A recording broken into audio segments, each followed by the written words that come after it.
How the Narcissist's Silent Treatment Speaks So Loudly by Gail Meyers of Scapegoat Recovery Tactics 2018. Included in John Gottman's Four Horsemen of the Apocalypse of Relationships, the silent treatment is a relationship killer. The silent treatment is used to control, punish, test boundaries, and avoid issues and accountability, but the primary goal is control. Of course, everyone who remains silent for a period of time, or even permanently to a certain person, is not necessarily pursuing control. So, like many other things, discretion and discernment are needed to correctly apply the information in the proper context. After defining the silent treatment, and articulating a couple of exceptions, the discussion turns to the common results of the silent treatment. This is followed by a discussion of how the silent treatment may lead to ostracizing the scapegoat child of a narcissistic mother, including how such behavior violates basic human needs. In conclusion, some healthy alternatives to and ideas for handling the silent treatment are presented. What is the silent treatment? To continue in developing the habit of defining our terms accurately, the silent treatment is the act of ignoring and excluding a person or group by another person or group. It is a passive-aggressive form of communication that conveys contempt, disapproval and displeasure when you inflict the silent treatment. It can be used in virtually any relationship for a variety of reasons, but control is the core issue in the silent treatment. Narcissistic mother often uses the silent treatment to control, punish, test boundaries, and avoid issues and responsibilities. Silent treatment exceptions, acceptable silence. The idea that some people turn to the silent treatment because they think their mate or the other person should be able to read their mind, does not make this instance acceptable behavior in the relationship.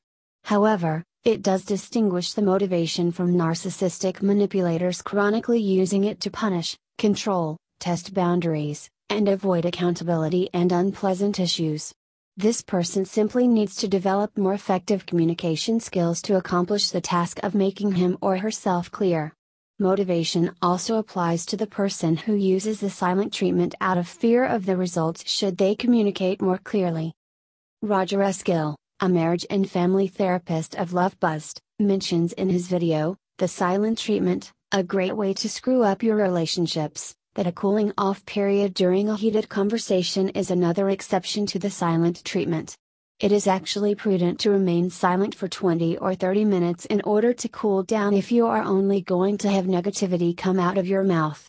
Even if the amount of time is 24 hours, if you agree to return to the topic at a more convenient time not too far in the distance, then a cooling off period is also an exception.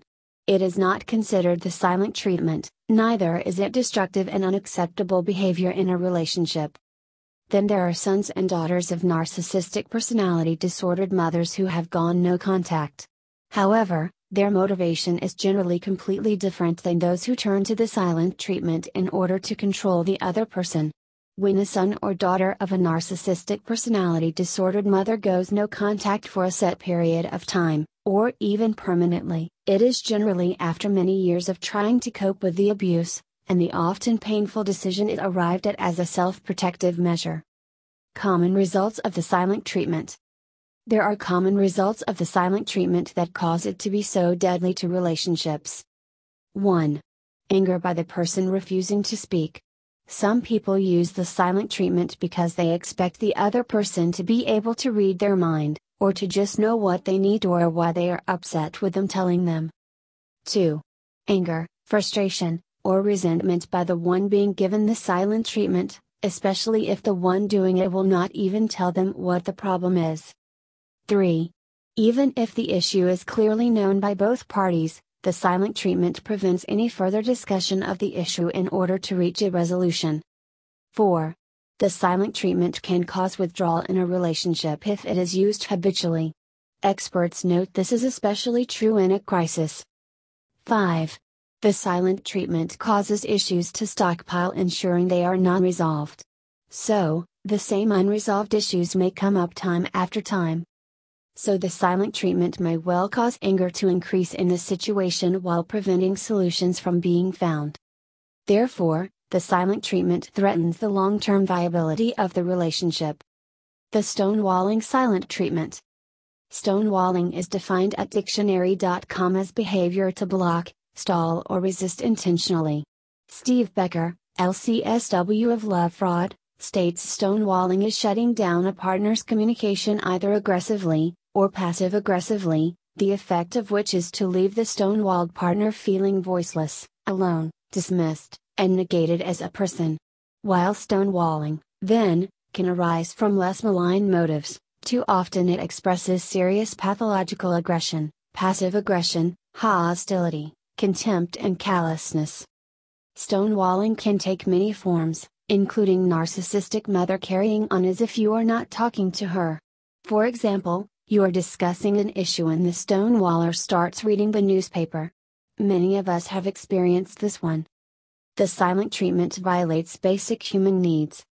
Dr. Kipling Williams at the University of New South Wales, video no longer available on YouTube, has been studying the phenomenon of ostracism. He defines ostracism as the act of ignoring and excluding an individual or a group by another individual or group.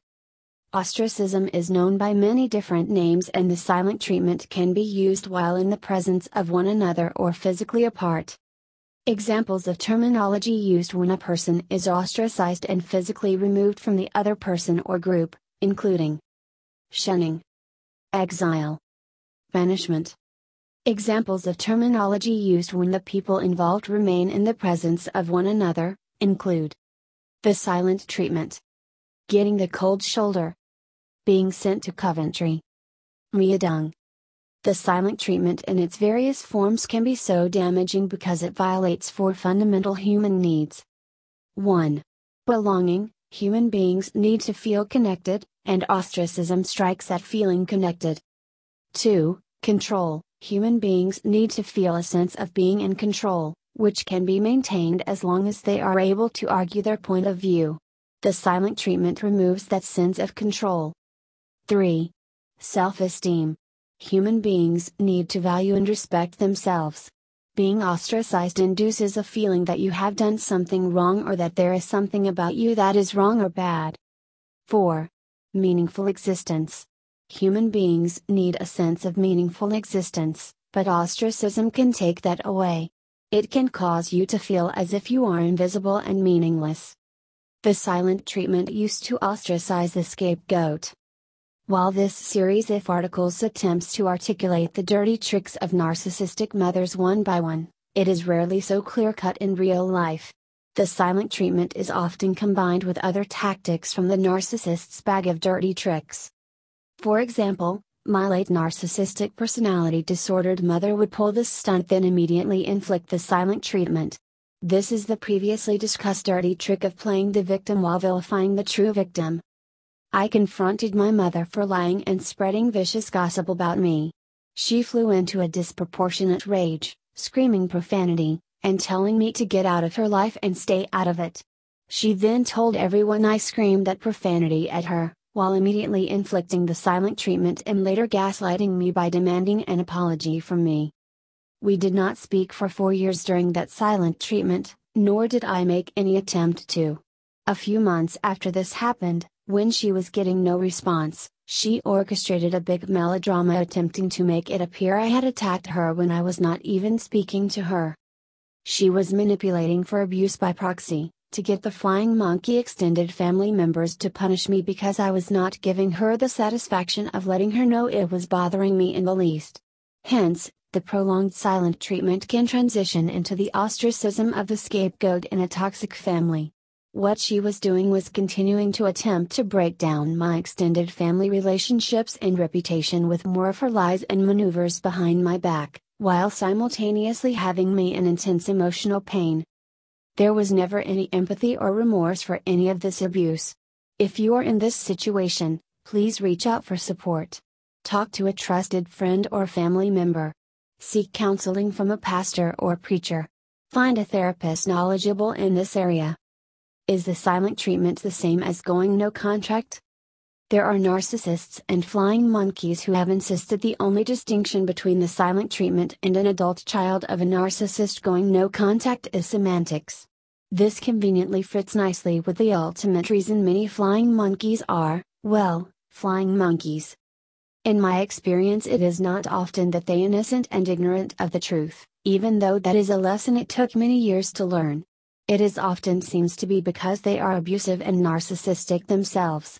They also may fear becoming the target of the narcissist's wrath if they stand up to them. Then they could have joined or have the same coven, cult or secret society pursuing them, and be bound in ways you never even considered.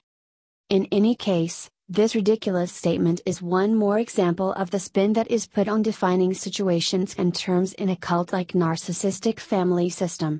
As previously mentioned, the motive is completely different at its core. A narcissist imposes the silent treatment to control and punish. This is usually done for a childish reason, while the narcissist is throwing a temper tantrum as a disproportionate response to something they did not like. It is often akin to a 6-year-old informing a playmate that if they do not get their way, they are taking their toys and going home.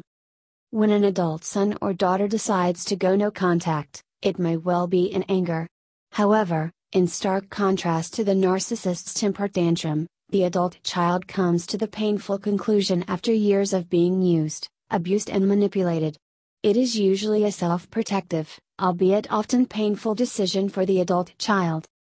Secondly, the narcissistic mother's silent treatment or ostracism is intended to be punishment to get you back in line so she can have her way, to silence you, avoid confrontation, etc. It is just one more way a narcissist avoids accountability, manipulates and punishes. When the adult child goes no contact, it is often in order to work on the mammoth load of emotional baggage thrust upon them by the narcissistic family.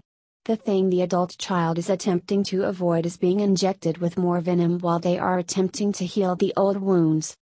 To say the narcissist inflicting the silent treatment is the same thing as the adult child going no contact is a ridiculous statement to make if someone is even remotely aware of the true nature of dealing with a narcissistic personality disordered mother.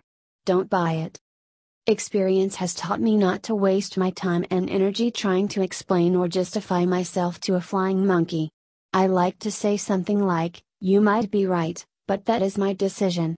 That seems to diffuse them from attempting to force you to see things their way, but politely reinforces your boundary. Do not give any further explanation. This may feel awkward at first, but with practice and recovery it becomes easier to resist the urge to take the bait. Healthier alternatives to the silent treatment. The following are some suggestions of healthier alternative to the silent treatment. Communicate clearly because no one can read your mind. Cool off and remain silent for a set period of time until you can communicate without overreacting or being hateful. If the issue cannot be resolved in one day, then agree to another time to address the issue until it is resolved. This acknowledges that there is a problem that needs solved without attacking anyone as a person. If there can be no clear communication without anger, or if you habitually use the silent treatment, then consult a professional. Ideas for handling the silent treatment. When I look back on the long estrangements resulting from my narcissistic personality disordered mother inflicting her silent treatment, they look like blessings in disguise. It certainly did not feel that way at the time. I was in agonizing emotional pain, but she never gave the slightest hint it bothered her in the least. Of course, she was never emotionally attached in the first place, so the silent treatment came easily for her. It was a mind game to her. It was just one more way she invalidated me, tearing me down to make herself feel better. If I had it to do over, I might just consider the long bouts of the silent treatment as a blessing in disguise. However, I know well from experience how painful it can be. Here are some things to avoid when narcissistic mother is giving you the silent treatment. Do not argue. Do not beg. Do not blame yourself. Do not attempt to force communication. Do not apologize when you did not do anything wrong. Do not internalize the projections and negative messages. Do not show the narcissist the silent treatment is bothering you. It is truly pathetic, but I honestly believe she thrived on causing me pain. The only thing any of the above does is reinforce the behavior and invite more of the same. Narcissist mother may well continue in the silent treatment even without any response, but do not encourage it. Here are some things to do. Realize the silent treatment is used by abusive personalities to control, punish, invalidate, and silence you. Realize the chronic use of the silent treatment is emotional abuse and unacceptable behavior in a relationship. Put your focus on your own life and recovery, detach. Get help. See a therapist, join a support group, or confide in a trusted friend. Realize the silent treatment is destructive to relationships and individuals, so you did not in turn give others the silent treatment. If you use the silent treatment in your relationships, realize it is threatening to the long-term viability of the relationship. If you are on the receiving end of the silent treatment of a narcissistic mother, examine the motivation behind it and determine how you will respond. It may just be a blessing in disguise. Conclusion. The silent treatment is the act of ignoring and excluding a person or group by another person or group. It is often used by manipulative narcissists to control, punish, test boundaries, and avoid issues and accountability. Taking a period of time to cool off and agreeing to discuss the issue later is prudent and healthy. Being concerned or afraid to communicate directly, and going no contact as a protective measure are also distinguishable from the silent treatment. The silent treatment can be deadly to relationships, so working on healthier alternatives is suggested if you tend to inflict the silent treatment. Being stonewalled or given the cold shoulder can lead to being ostracized, which strikes at basic human needs. So the support of a trusted friend or a therapist may be a good idea. Save the above quick reminder to refer to the next time you are sent to Coventry. Copyright 2018 Gail Meyers, Echo Scapegoat Recovery Tactics 2018 on Patreon. Thank you to Pixabay for the CC0 Pixabay images. If you see this video copied on a website, do not click on it. People are downloading videos and placing them on spam sites. Please also report it as that is theft. Thank you.